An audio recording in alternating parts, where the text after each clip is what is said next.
Hello, agents.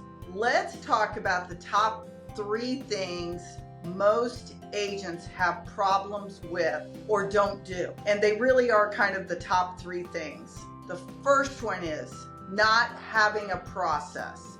And what do I mean by that? I mean having a process on how you list a house, having a process on how you work with a buyer, having a process of how you go from contract to closing. That's what I mean by processes. So having processes for every part of your business is really important, and that is where a lot of agents fall short. The second one is be a problem solver, not a finger pointer. So what do I mean by that?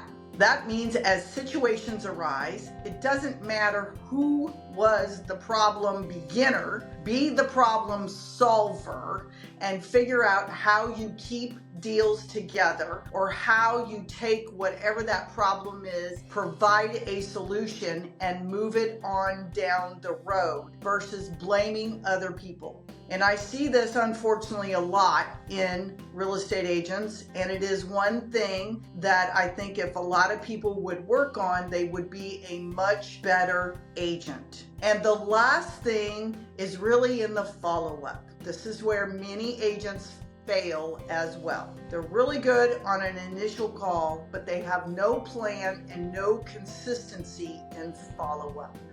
Follow-up is key to every part of our business and also for getting business. So those are the top 3 things you might want to consider becoming an expert at. I'm Missy Stagers, broker owner of M. Stagers Realty Partners, and we're always here to help you answer your questions or assist you with anything that you need. Please feel free to reach out to us. Thanks for joining me.